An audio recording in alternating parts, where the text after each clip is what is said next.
دێت و بە پێی یاسا ئابێت هەڵبژاردن بەڕێوە بچێت. لە دوای پەخستنی پەرلەمانی کوردستانەوە چەندین هەوڵدران بۆ کاراکردنەوەی پەرلەمانی کوردستان، بەڵام هیچ کام لە هەوڵەکان سەریان نەگرت.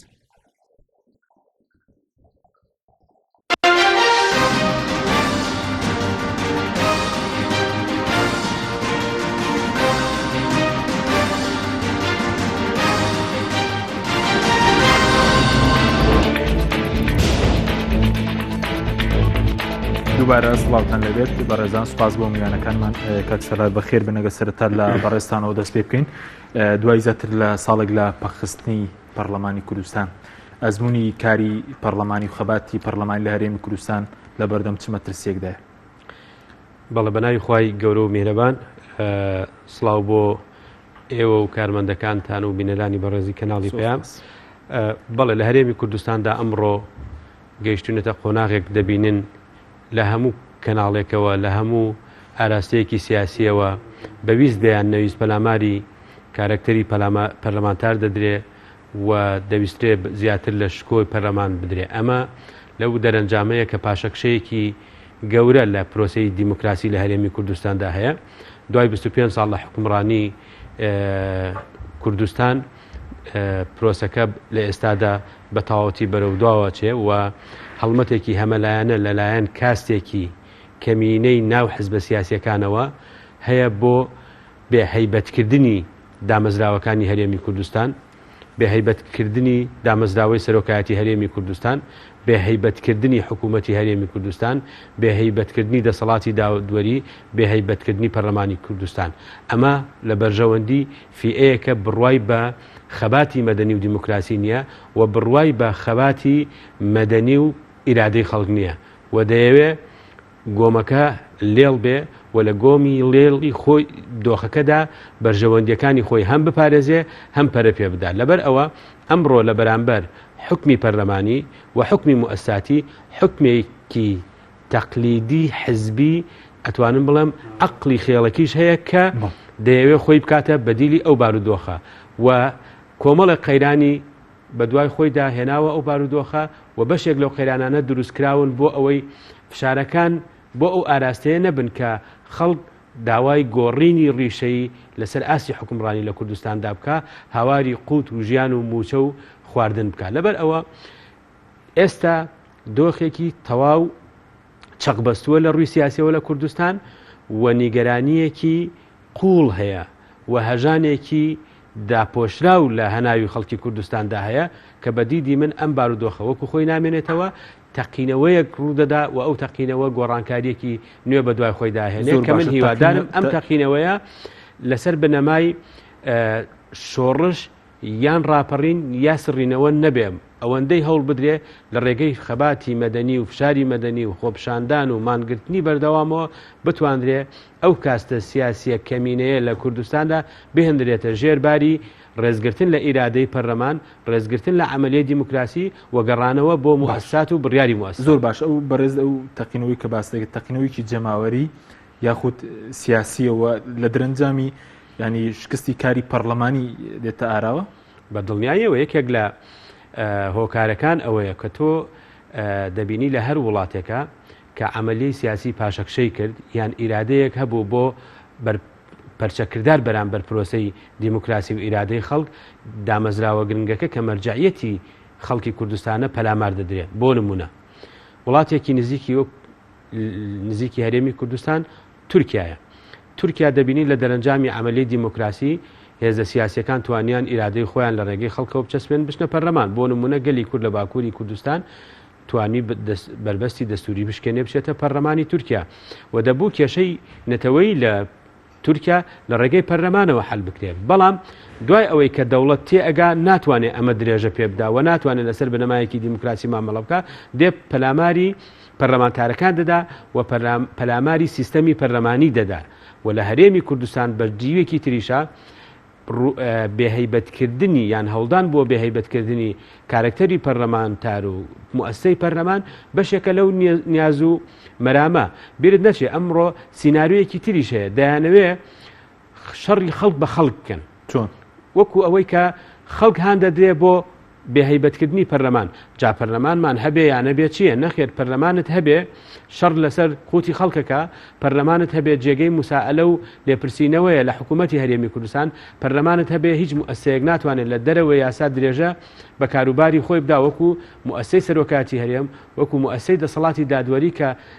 بە تەواوەتی هەیمەنی حزبی بەسەری دازاڵە و نەبوونی شەفافیت لە کۆی ئەو داهات و خەرجیانەی لە هەرێمی کوردستاندا هەیە. زۆر باشەوەی کە بەڕێز وتت دەگەر بە کورتی وەڵامی و سەرشم دەی بەڕێویسیم لای ماوەسەمەڕوە ئەوەی کە بەڕێز وتت چینێک لەناو حیزبەکان یعنی هەموو حیزبەکەیان بە دیاریکراوی حیزبەکەی جەناب و پارتیە کە دەیانەوێت هەیبەتیان بەسەر پەرلەمان دەهابێت. لە ڕاستیدا مۆدێلی حزبی لە کوردستاندا لە ڕووی شکلیەوە لەوانەیە هەندێک جیاوازی هەبێ بەڵام لە ڕووی ناوەڕۆکەوە حزبە کوردیەکانی ئەمڕۆ زۆر لە یەکچوون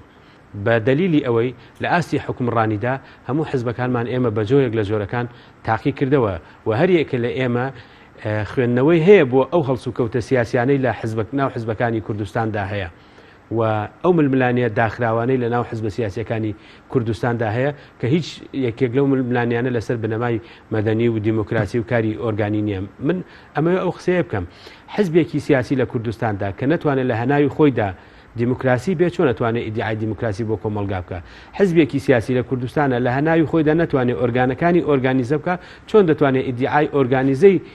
ژیانی کۆمەڵایەتی و ئابووری و سیاسی لە کوردستاندا بکە بۆیە من ئەبینم حزبی کوردی ئەمڕۆ بەم مۆدێلە لە قەیرانێکی قوڵدایە و پێویستی بە گۆڕانکاریە هەر لەبەر ئەوەشە ئێمە لە ناو حزبەکانەوە نابینین فشارێکی قوڵ هەبێ بۆی کە بە حزبەکانی خۆمان بڵێن ئەرێ ئەم بێڕێزیکردنە بە مؤسساتی یعنی چی حکوومەتەکە حکوومەتێکی شکست خواردووە ئێوە چی ئەکەن لەناو ئەم حکوومەتە حیزبەکان بە کۆمەڵی ئیسلامیەوە بە یەکگرتووی ئیسلامیەوە بە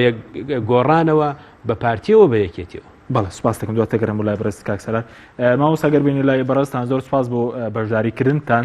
دەمەوێت ڕای بەڕێزیش بزانم سەبارەت بەوەی ئایا بە بۆچوونی بەڕێز ئێستا دوای پەکستنی پەرلەمان چارەنووسی خەباتی پەرلەمانی لە کوردستان بەرەو کام ئاراستەیە بەرەو ئاراستەیە کە حیزبەکان پەرلەمانێکی کارایان دەوێت یاخوو پەرلەمانێکی ملکەت بۆ خۆیان.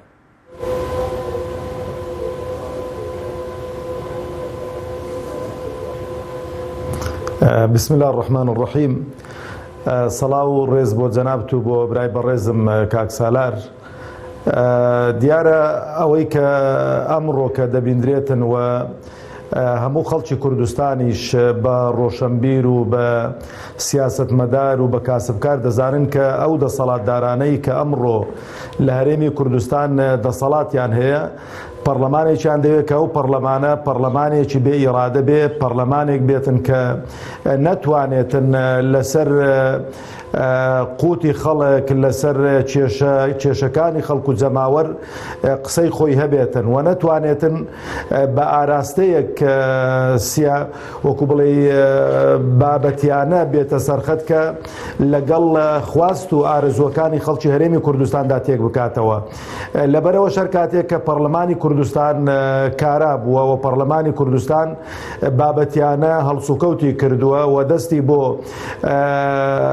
ئەو یاسا هەستیارانە درێژ کردووە بربەستی پۆڵاینی بۆ دروستکراون لەبەرەوە من قەناعەتم وایە پێشەوەی کە قسە لەسەر کاراکردنەوەی پەرلەمانی کوردستان بکەین دەبێ قسە لەسەر کاراکردنەوەی عەقڵیەتی سیاسی لایەنە سیاسیەکان بکەین و کاراکردنەوە و فۆرمەلەکردنەوەی عەقڵی ئەو سیاسەتمەدارانە بکەینەوە کە لە هەرێمی کوردستان وڵات بەڕێوە دەبن کە خەڵکێکی کەم توانیویانە ئیرادەی هەموو خەڵکی هەرێمی کوردستان داگیر بکەن و دەست بەسەر هەموو قوت و داهاتی ئەو وڵاتەدا بگرن لەبەرەوە بەڕاستی سیاسەتکردن و کاری پەرلەمانی و کاری ڕێکخراوەیی لە هەرێمی کوردستان بە قۆناغێکی زۆر مەترسیداردا دەڕواتن و خوازیارم پێش گرتنەوەی مووسڵ ئەو لایەنە سیاسیانە چاوێک بە پاشخانی سیاسی خۆیان دابجێڕنەوە و چاوێک بە هەڵسوکەوتی سیاسی خۆیان دابجێڕنەوە بۆی کە ئەو مێژوەی کە بەسەر میلەتەکەمان داهاتووە لە دەیەکانی ڕابردوودا دیسانەکە بەسەر ئەو میلەتەمان دانێتەوە لە سەردەستی ئەو سیاسیە شکست خواردوانەی کە لە هەرێمی کوردستاندا سیاست دەکەن. بەڵێ زۆر باش ئێستا پێ دوای پەخستنی پەرلەمان ینی ئێستا ئەزمموی کاری پەرلەمانی لە کوردستان چی بەسەر دێت لە پاشەکشێدایە وەشکستیانە بۆ چوونی بەرەستان؟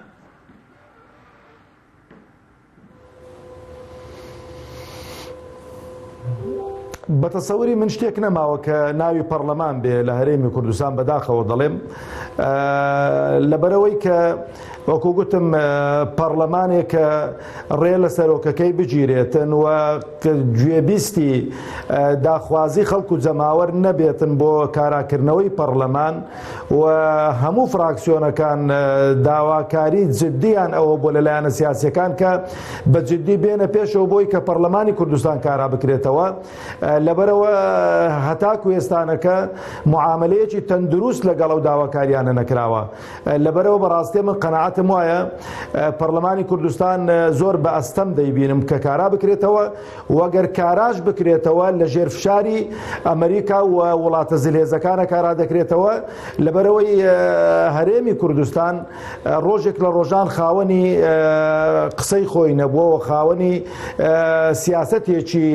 سربەخۆ نەبووە و لە ژێر فشاری ئەو لاولادا بووە قەناعەتیشم وایە ئەو پەرلەمانە گەر کاراش بکرێتەوە لە ژێر فشاری هێزە دەرەجیەکان پەرلەمانێک نابێتن کە جێی دڵخۆشی فراکسیۆنەکان بێ بە دەرەجەی یەکەم و بە تایبەتیش ئەو لایەنە سیاسیانەی کە لە خەمی بژێوی خەڵکدان و لە خەمی ئەوەدان کە سیستەمی حکومڕانی لە هەرێمی کوردستان گۆڕانی بەسەردا بێت. زۆر باش ئێستا بەرز باس لە فشارکی فشارێکی دەرەکیە بۆ کاراکردنەوەی پەرلەمان بەڵام چۆن کارا بکرێت و فشارەکان بە کام ئاراستان بامان پێکاتی ئێستا یان گۆڕانکاری تێدا بکرێ و فشارانەی کە هەیە.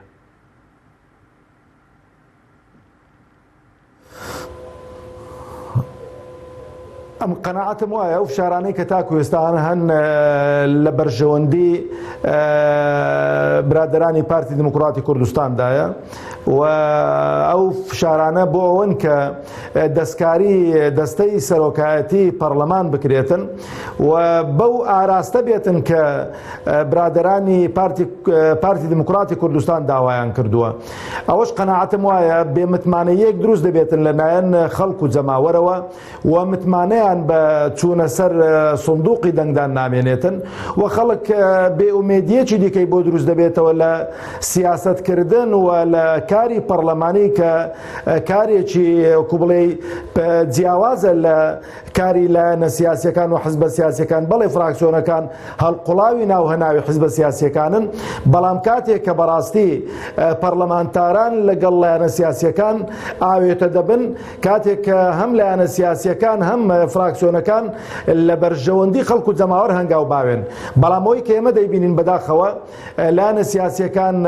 هەنگاو هاویشتنیان زیاتر لە بۆ بەرژەوەندیە شخصیەکانی خۆیانن و بەرژەوەندی تەسچی حیزبیانە و پشتگوێخستنی بەرژەوەندی خەڵک و جەماوەری کوردستانە. بەڵێ سوپاس دەکەین دواتەگەڕێنەوە لای بەڕێستان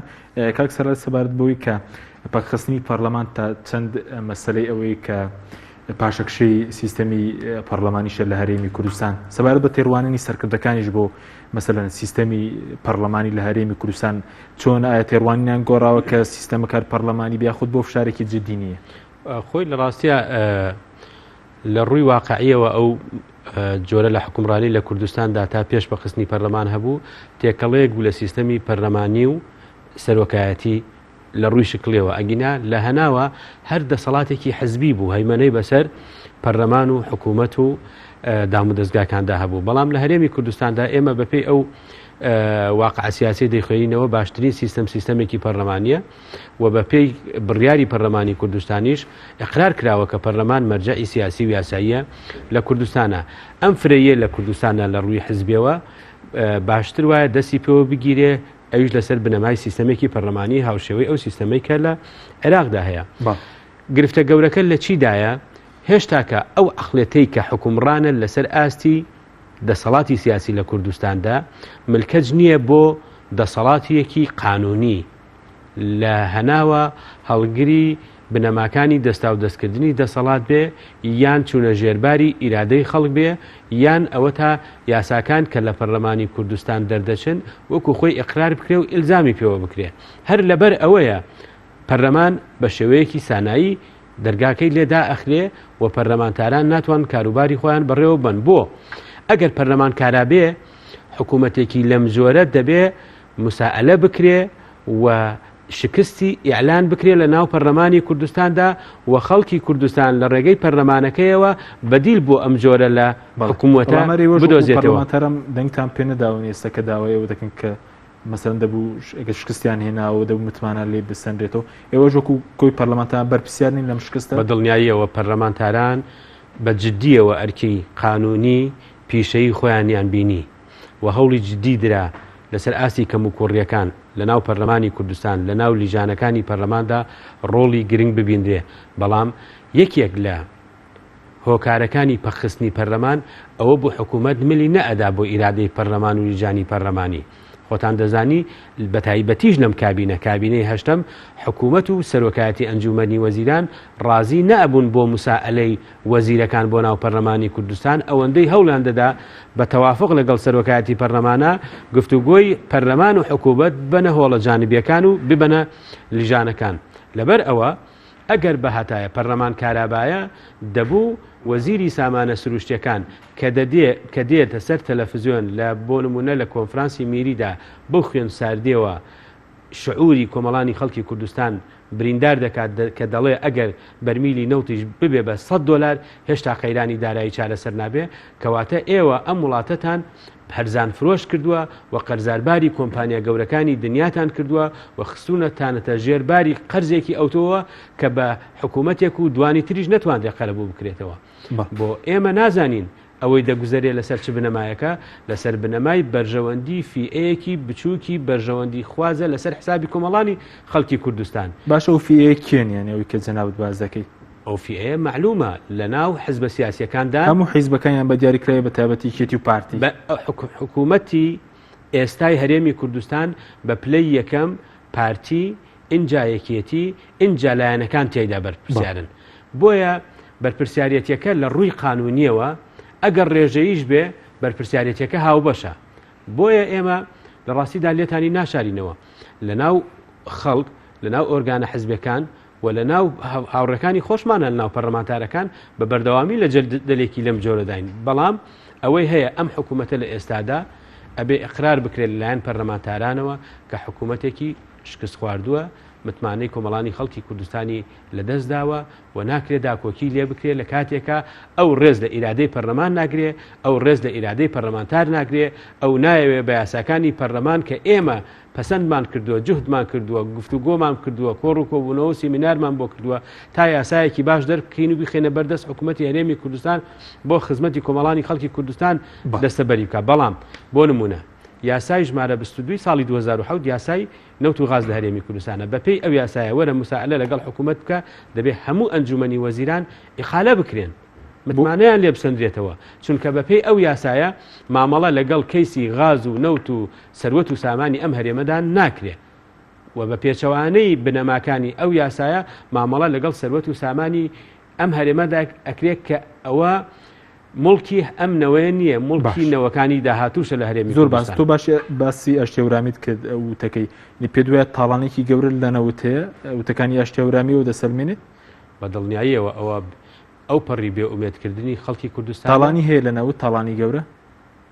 چاگە تاڵانی نەبایە دۆخی کوردستان بەما گەیشت. باشە ئەگەر سیاسەتێکی ئابووری ئەجی جەناب بکەم ئەگەر سیاسەتێکی ئابووری تەندروست لە هەرێمی کوردستاندا پەیڕەو کرایە بۆ هەرێمی کوردستان ئەوەندە هەژارە نەتوانێت ئەتیمات بکاتە سەرخۆی یعنی حکوومەتێک نەتوانێت لە 2 مانگە نیوە موچەی فەرمانبەرەکانی خۆی واتە ئەوانەی کە ئەرکی بۆ ڕائەپەڕێنن بدا ئەی چۆن دەتوانێت ئەرکی خۆی لە بەرامبەر هاوڵاتیەک کە موچەخۆر نییە فەرمانبەر نیە چۆن دابینکە دەکاتێکە ئەرکی حکوومەتی هەرێمی کوردستانە دەرفەتی کاری بۆ دروست بکە ژیانی بۆ دابین بکە و خوێندن و تەندروستی و هاوسەنگی لە جۆری بەڕێوەبردندا بکە کە هیچێکە لەمانەی نەکردووە. ئەگەر حکوومەتی ئەگەر ئەم کابینەی هەشتەمەی حکوومەتی هەرێمی کوردستان کارنامەکەی بدەیتە دەست هەر ناوەندێکی توێژینەوە نەک پەرلەمانی کوردستان بەراوردی کە لەگەڵ بەڵێنەکان و لەوەی کە ئێستا لە واقعدا هەیە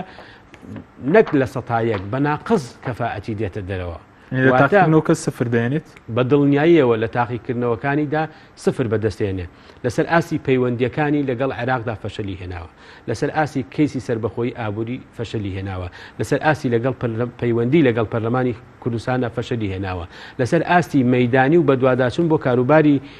حکوومەت و هاوڵاتیان لە دام و دەستگاکانی خوارەوە فەشەلی هێناوە لەسەر ئاستی ڕوبەڕووبوونەوەی دیاردەکانی گەندەڵی فەشەلی هێناوە نەیتوانیوە تیمێکی تەزامونی باش لەناو حکوومەتی هەرێمی کوردستاندا بۆ خۆیان دروست بکەن کە پێکەوە تەناقض لە بیر و بۆچوونەکان و تێڕوانینەکانی وەزیر و سەرۆکایەتی حکوومەتدا نەبێت لەبەر ئەوە ئەم حکوومەتە لە ڕاستیدا ئێستاکە لە دەرەوەی متمانەی خەڵکی کوردستانە خەڵکی کوردستان مەترسی داعش نەبێ و کۆمەڵی بارودۆخی تر کە خۆڵەمێشیە و بەرچاوڕوونیەک نییە ئەگینا هیچ هاوڵاتێکی هەرێمی کوردستان ڕازی نییە بەم بارودۆخە و بۆ دڵنیاییشت بەشێکی زۆر لە کادرەکانی ناو حزب سیاسی باڵادەستەکانی کوردستان بەشی هەرە زۆریان لەم جۆرە لە بڕێوەبردنە لەم جۆرە لە حکومڕانیە لەم جۆرە لە ئیدارەدانەی هەرێمی کوردستان زۆر نەک ناڕازین زۆر بەڵاوی بەرەزوتە تاڵانی لەوتێ تاڵانێک کرد لایەن کێوەیە تاڵان ئەزانی چۆنە تاڵان فرۆشی تاڵانیە باشە بەس بێدوانی ئێستا حیزب پارەی نەوت بۆی دەڕوات وەگەر تاڵانی هەبێت ئەرزی جەنابەت کەم حزبەکانی ناو حکوومەتی هەرێمی کوردستان هەری یەکەیەک بەفیئەیەک بەرژەوەندی خۆی لەناو ئەو پرسەدا ئەبینێتەوە بەڵام ئەگەر پێم بڵێ تەدریجی بەرپرسیارەتەکە چۆنە حتمما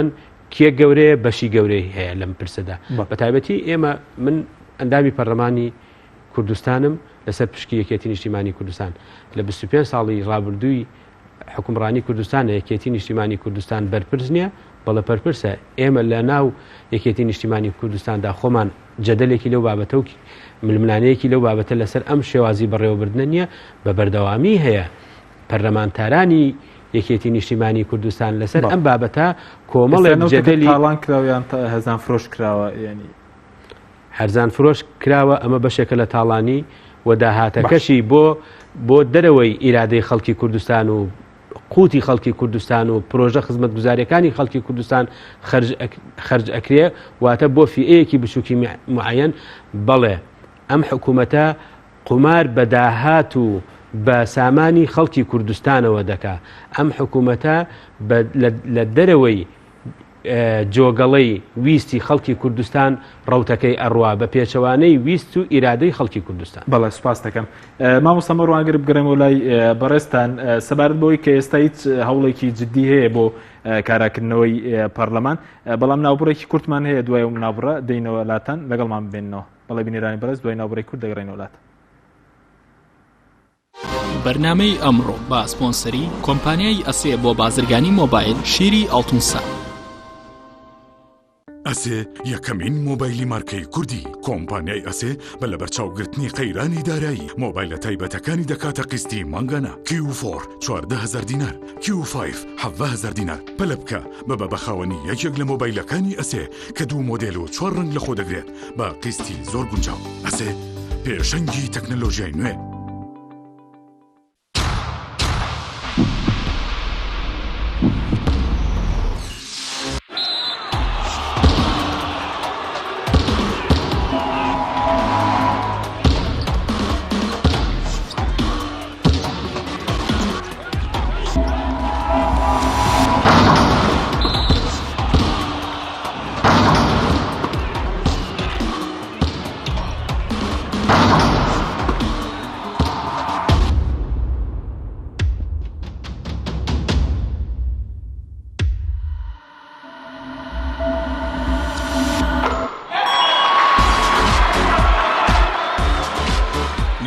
سەرکەوتنە گەورەیە تەنها شیری وشکی ئاڵتونسای تەمێکی ڕاستەقینە و 100% سروشتی نۆشی کە و هەمیشە بە بەهێزی بمێنەرەوە کاتر نییە بچیتە بازار بۆ کڕینی پێداویستی ئەلکترۆنیەکان وەک هەمیشە کۆمپانیای ئەسێ خزمەتگوزاری نوێی بۆ ئامادەکردوون ئێستا دەتوانیت لە ڕێگەی ئینتەرنێتەوە سەرجەم ئامێرەکانی کۆمپانیای ئەسێ بکڕی و هەموو جۆرە کارتێکی موبایل و ئینتەرنێت بەدەست بخەیت ئێمە بۆتان دەگەێنینە ماڵ و شوێنی کارەکانتان لە ڕێگای کارتی ئەسێەوە ئەبیتە بەشداربووی سەرەکی ئەم خزمەتگوزاریە لە $25 زیاتر پێداویستی بکڕە و کرێ گواستنەوەکەت لەسەر کۆمپانیا دەبێت ئەسێ پێشەنگی تەکنەلۆژیای نوێ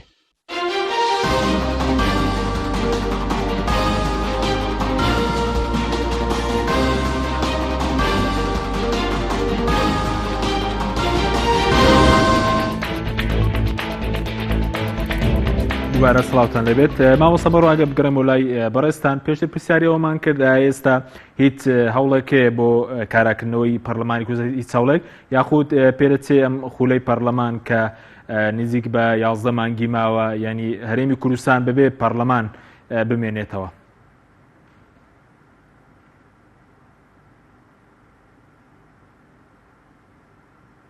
ئەم پێم باشە باسی کاراکردنەوەی پەرلەمان نەکەین و پەرلەمان وەکو گوتم لە کاتێکدا کوبرای بەڕێزیشم کاک سالار ئیشارەی پێکرد بە وجودی سەرۆکی پەرلەمان و دەستەی سەرۆکایەتی و هەر 111 پەرلەمانتار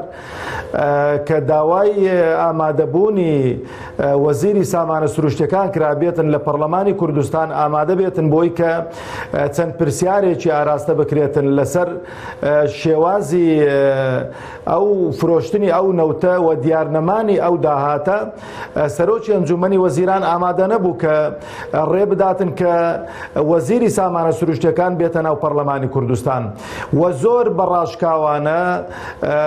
دەستەی سەرۆکایەتی پەرلەمانی ئاگادار کردەوە بە هیچ شێوەیەک ڕێ بە هیچ وەزیرێک ناداتن بێتە پەرلەمان بۆی کە پرسیاری ئاراستە بکرێتن کەواتە پەرلەمان هەبێیان نەبێ لە وڵاتێکی ئەوادا یعنی بەڕاستی هیچ شتێک لە واقعی سیاسیدا ناگۆڕێ ئەوجا لە دانیشتنی ئەنجومەنی وەزیران کە بڕیاردرا دەست بۆ موچەخۆران ببرێتن کە بە نایاسایی دەستکاری موچەخۆرانی هەرێمی کوردستانیان کرد بەڵام لەگەڵەوەیدا کە شتێکی نایاساییان کرد لە چەند خاڵێکدا کە بەیانیان کرد بۆ خەڵکو و جەماوەری هەرێمی کوردستان تویان هەر کاتێک کە نرخی نەوت گۆڕانکاری بەسەرداهات ئێمە چاو دەخشێنینەوە بە ئەو پاشەکەوتەی کە دەیکەین بۆ موچەخۆرانی هەرێمی کوردستاندا بەڵام لە دیداری مێریدا کاتێک کە کاک ئاشتی هەورامی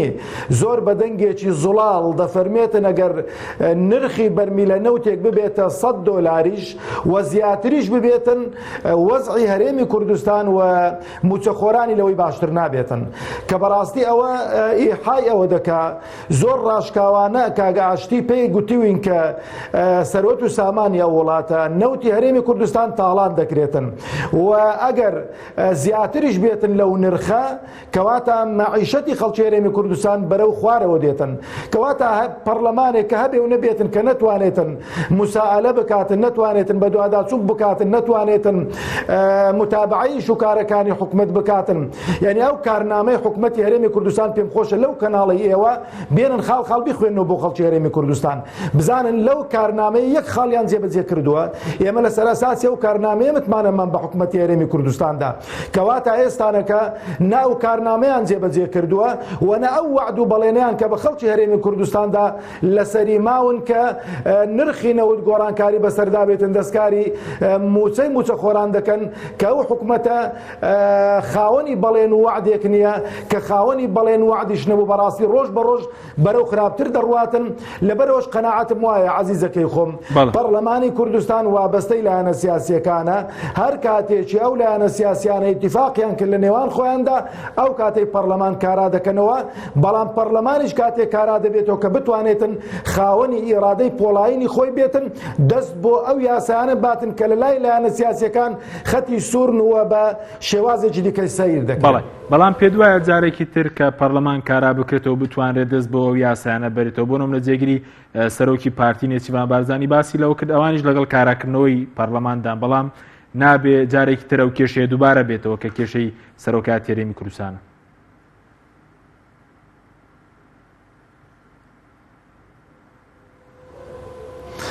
قەناعەتم وایە پەرلەمانتاران ئەو ئیرادەیان هەیە بەڵام کە ئەو ئیرادەیان هەیە تا چەندێ هێڵدرێتن ئیرادەی پەرلەمانتاران سەر بگرێتن ئایا جارێکی دیکە ڕێگری لە ئەو دەستەی سەرۆکایەتیش ناکرێت کە جارێکی دیکە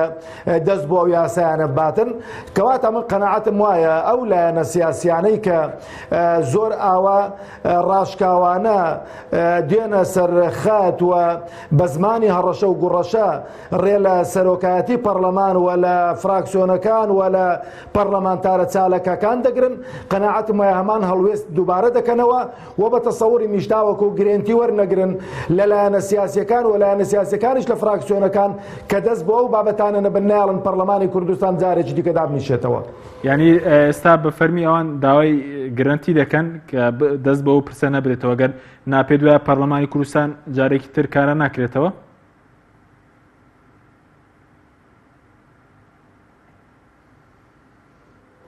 قەناعەتی من وایە چونکە پێشەوەش وەفدێکی برادرانی پارتی دموکراتی کوردستان سەردانی هەموو لایەنە سیاسیەکانی کرد و زۆر ڕاشکاوانە قسەی لەگەڵ هەموو لایەنەکان کرد کە ڕجای لێکردن کە دەست بۆ ئەو بابەتە نەبن دەستبردن بۆ ئەو بابەتە وەزی هەرێمی کوردستان تێک دەداتن ئێستانەکەش کە تاکو ئێستانە کە ئەو وەزعیان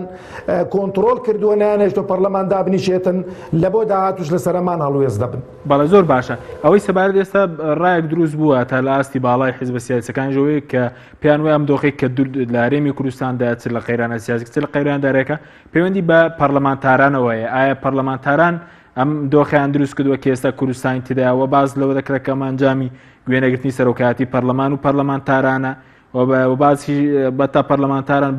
بە قاس چوێنران.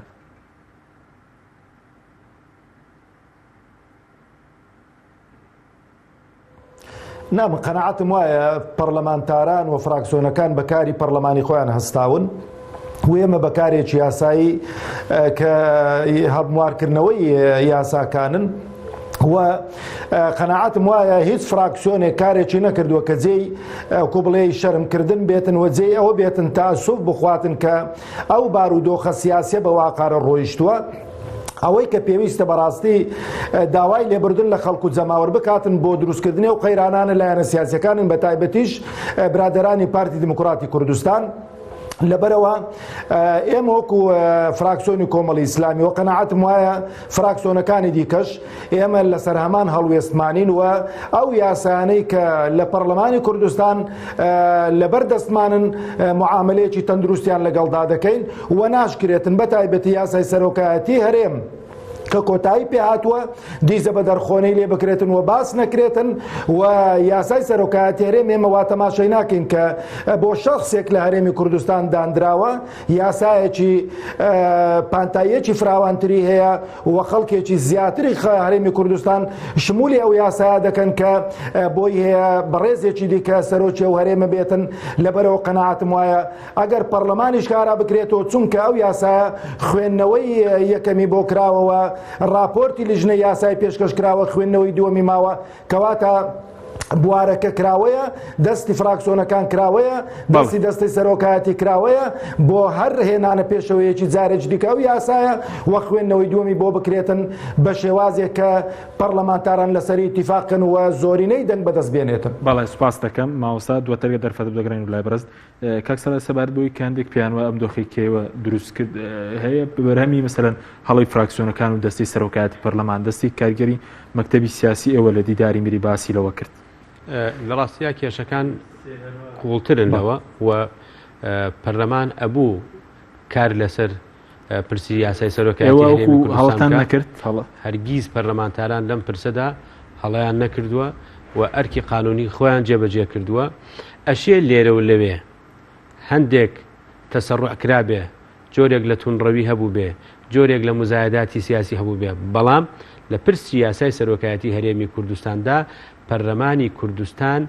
دەبوو کار لەسەر ئەو پرۆژەیە بکە و دەبوو ئێمە پرۆژە پێشکەش بکەین بۆ هەمواری یاسای سەرۆکایەتی هەرێمی کوردستان بەڵام من بە ئێستش لەگەڵ ئەوەم ئەو پرسە دەبوو بە تەوافق چارەسەر بکرایە و بریا سەرۆکی پەرلەمانی کوردستان خۆی ئەو ڕۆژە جەلسەکەی تەئجیل بکردایە وەکو لایەنەکان تەئجیلیان ئیقراریان کرد تەئجیل بکرێت بە حزوری نەتەوە یەکگرتووەکان و ئەمریکا و لایەنەکانی تر بەڵام کە جەلسەکە تەئجیل نەکراوە ئەمە ناکاتە بارتەقای ئەوەی کە دەرگای پەرلەمانی کوردستان دابخەی دەرگای نوێنەرایەتیکردنی ئیرادەی خەڵکی کوردستان دابخەی ئەمە ئەگەر بێتە باعثی ئیشکالێک بەڵام کێشە گەورەکە ئەو عقلێتەیە کە لە هەرێمی کوردستاندا مل نادا بۆ ئیرادەی خەباتی پەرلەمانی و هێشتا کە کارکتەری پەرلەمان موسسەی پەرلەمان لە موسسەیەکی حزبی بەکەمتر ئەبینێ هەرچەنە لە هەناودا ینی ئەبێت تێگەیشتنەکە بەم جۆرە بێت لە عملی دیموکراسیدا حزب و پەرلەمان یەکن بەڵام ئەوانەی کە لە ناو پەرلەمانە نوێنەرایەتی حزبەکانی خۆیان ئەکەن لە هەمان کاتە نوێنەرایەتی ئیرادەی خەڵکی کوردستان ئەکەن بە قانون واتە تۆ لە یەک دیوە نوێنەرایەتی حزبەکەی خۆتەکەی بەڵام حزبەکەی خۆت بۆ کیە بۆ بەرژەوەندی خەڵکی کوردستان بۆ ئەمەڵامەوەی دەستی کارگەری مەکتەبی سیاسی و باز دەکات کە بەندای مەکتەبی سیاسی لە پەرلەمان ژووری تایبەتی پەرلەمانی دنیا شتی وە هەیە لە ڕاستیدا لە ئەم مۆدێلە حزبی لە کوردستاندا هەیە مۆدێلێکی بەسەرچووە مۆدێلێکی تەقلیدیە و ئەو تێڕوانینانە تێڕوانینێکی تەقلیدین کە پێیان وابێ کە پەرلەمان ئەبێ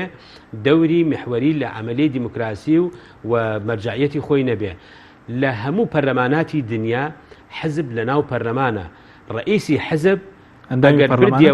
ئەگەر بردیەوە ئەبێتە ڕئیسی حکوومەت ئەگەر بوو بە معارەزە ئەبێتە ڕئیسی فراکسیۆن و پەرلەمانتاران دەوری قیادی حزبەکانی خۆیان دەبێت بەڵامەوەنی ژووریان هەبێ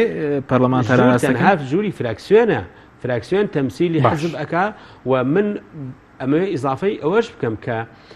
ئێمە وەکو پەرلەمانتارانی کوردستان نەخێر ئازادیەکی تەواو دەبێت دەستەبەر بکرێ بۆیان چونکە نوێنەرایەتی خەڵکیش دەکەن مامجەلال لە حزوری ئێمەدانی پێی ڕاگەیاندون لە خولی پێشووی پەرلەمانی کوردستان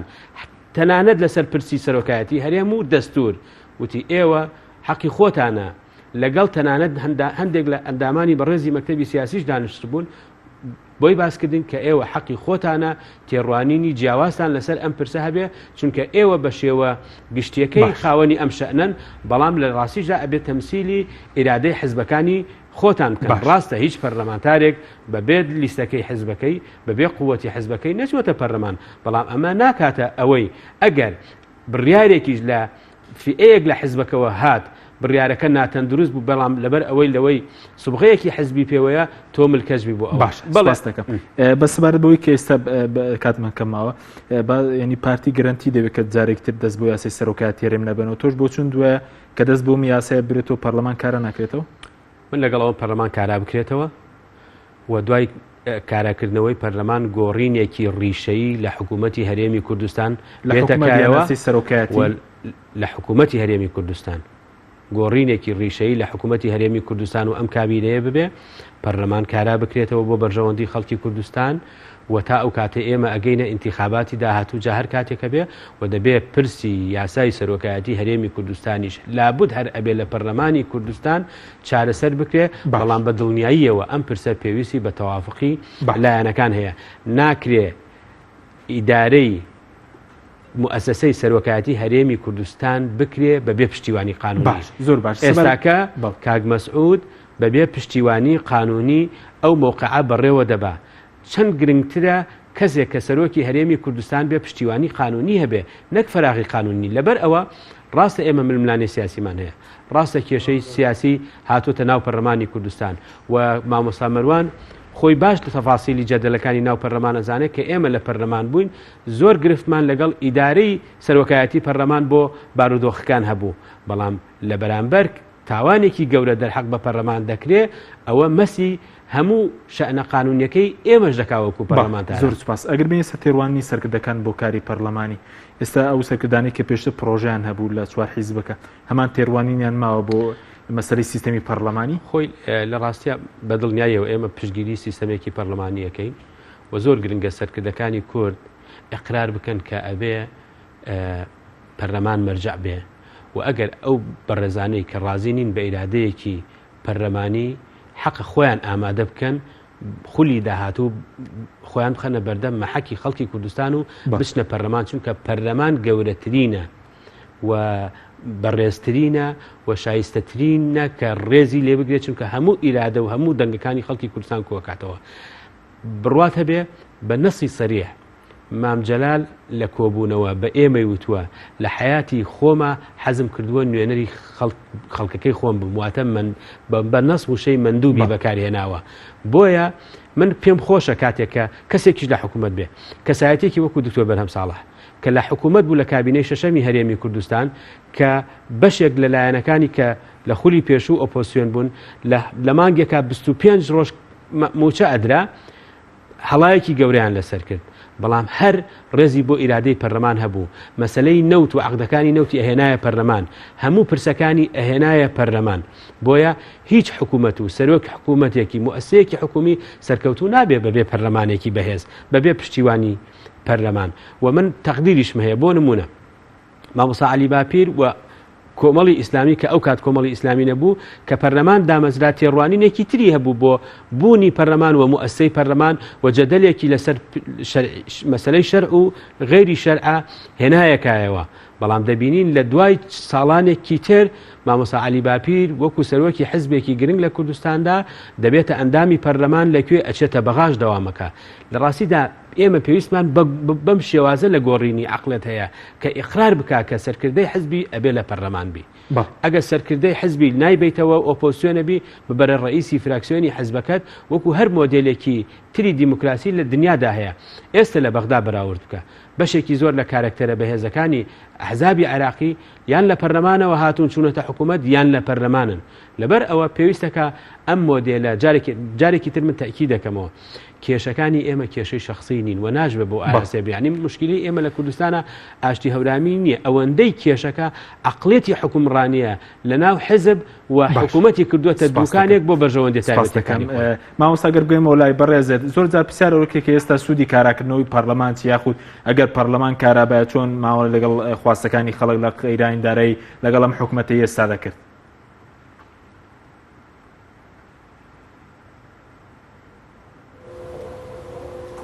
خۆی دەبێ واقعێکێکە بیزانین ئایا ئەو حکوومەتە تا چەند گوێبیستی داواکاریەکانی خەڵکو جەماوەر دەبێت لە ڕێی پەرلەمانەوە چونکە یەکێک لە کارەکانی پەرلەمان وەکو برای بەڕێزم ئاگادارە بە دوواداچوونیش و کارەکانی حکوومەتە لێپرسینەوەی حکوومەتە و ئەو حکوومەتەمە لە ڕابردووش داتوانم بڵێم لە ڕێی پرسیارەوە بێتن لە ڕێی بانگێشتکردنی وەزیرەکان بێتن چاودێرێکی باش و بەسەر ئەو حکوومەتەدا بەڵام ئەو حکوومەتە کە ئێستانەکە لە ژێر هەموو چاودێریەک خۆی بردۆتە دەرەوە تاک لایەنانەی ژوکارەکانی خۆی دەکاتن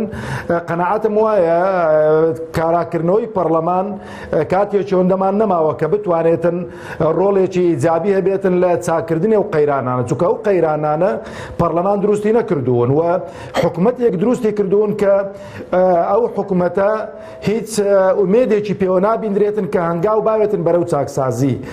چونکە قەیران هەبوو ئەو قەیرانە ئەگەر ئەو لایەنەی کە قەیرانی دروست کردووان قەیرانی لەسەر دروست کراوە ئەگەر نیەتی چاکسازی هەبێتن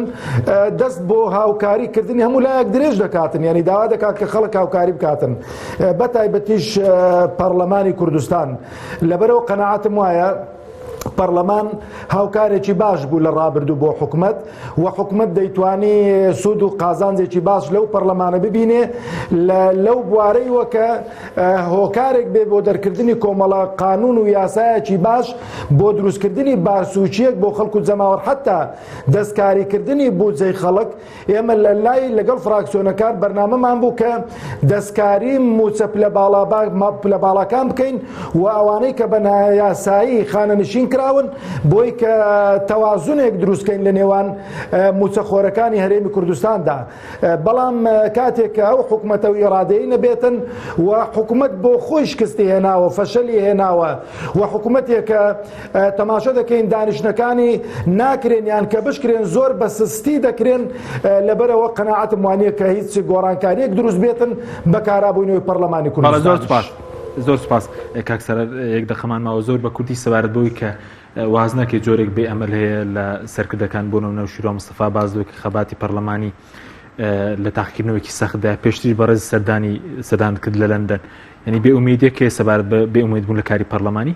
بەڵێ خۆ نیگەرانێکی گەورە هەیە لەسەر ئەو دۆخەی هاتوۆتە پێشەوە ئەم دۆخە دەرخەری پاشەکشەیەکی گەورەیە لە عەمەلی سیاسی من ڕێزی گەورەم بۆ مامۆستا مەلا مەروان هەیە لەگەڵ ئەوەم ئێمە هێشتا فشار بکەین بۆ کارەکردنەوەی پەرلەمان و دەبێت پەرلەمان ئەگەر 5 مانگیشی مابێ کارا بکرێتەوە و بچینەوە سەرکاری خۆمان لەوێ ئاڵوگۆڕێکی تر و قۆناغێکی تر دەست پێ بکرێ لە قازانجی خەڵک نەک لەسەر جارێکی تر پشکێنە و دابشکردنەوەی دەسەڵات ئایا سەرۆکی پەرلەمان ئەگۆڕدرێ یا ناگۆڕێ ئەگەر ئەگۆڕدێ بۆ کێ ئەبێ سەرۆکی حکوومەت بۆ کێ ئەبێ لەسەر ئەساسی سیستەم لەسەر ئەساسی دەستور لەسەر ئەساسی چاکسازیەکی حەقیقی بە مەلموسی ئێمە بتوانین پەرلەمان کارابکەین. لەو دیداری کە لە نێوان تۆ و شیرا مستەفا بوو چۆن باسی کارەکردنەوەی پەرلەمان کرا لە لەندەن؟ ڕاستیا بە تەقدیرەوە لە ڕووی کۆمەڵایەتی و سەردانی کاکنەوە شیروانم کرد شکر سیحەتی باش بوو و ئەو خۆی دوێنێ لە کۆبوونەوەی خۆیان لەگەڵ ئەنجومەنی بزوتنەوەی گۆڕان تێڕوانینەکانی خۆیان لەسەر بارودۆخەکە ڕوون کردوێتەوە. بەڵێ زۆر باشە دو پرسیارم زۆر بە کوچەبار بە فشاری ئەمریکا بۆتی فشاریەکانی ئەمریکا ئەوانە بە ئاراستێک نییە زوو پەرلەمان کارا بکرێتەوە تەنەڕەت چاوی باری ئابووری دەکەن لە کوردستان؟ بەرژەوەندیان هەیە ئەمریکا ڕەچاوی ئابووری و ئەمنیەکەن نەک پرسە دیموکراسی و قانونەکە کە ئەمە یەکێکە لە گرفتە گەورەکان ئێمە لەگەڵ کۆمەلگەی نێودوڵەت. بەڵێ زۆر سوپاس بۆ وەرێک لە بەڕێزان سالار محمود ئەندامی پەرلەمانی کوردستان و سەکردایەتی ناوەندی بڕیاری یەکێتی نیشتیمانی لە کەرەستۆی سەرەکی لەگەڵ ماوەڕۆها مامۆستا مەڕوان گەڵاوی سەرۆکی فراکسیۆنی کۆمەڵیستانی کە بەڕێزیان لە سوورانەوە لەگەڵ مام سوپاس بۆ بینەرانی بڕێز سوپاس بۆ ئەو کارانم خاتان لەگەڵ.